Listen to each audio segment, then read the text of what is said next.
Yan ang babalita sa atin ni Tina Nolasco, RH9. Tina, good morning.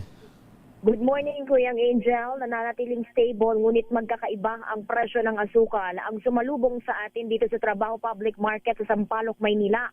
Ayon sa mga vendor na ating nakapanayam, hindi na gumalaw ang presyo ng asukal simula nang tumaas ang presyo ng krudo na ginagamit sa transportasyon. Sa pangkalahatan, naglalaro ngayon sa 80 pesos hanggang 95 pesos ang kada kilo ng refined sugar o puting asukal.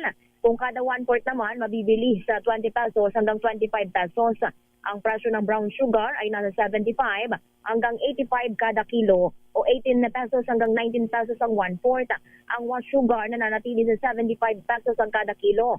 Mas mura naman ang brown sugar na mabibili sa halagang 70 pesos kada kilo o 17 ang 1/4. Ang golden sugar o dark brown ay naglalaro ang presyo sa 80 pesos hanggang 90 pesos ang kada kilo. Mula dito sa Trabaho Public Market, ito si RH9 Tina Nolasco para sa DZRH, una sa Pilipinas, una sa Pilipinas. Maraming salamat, Tina.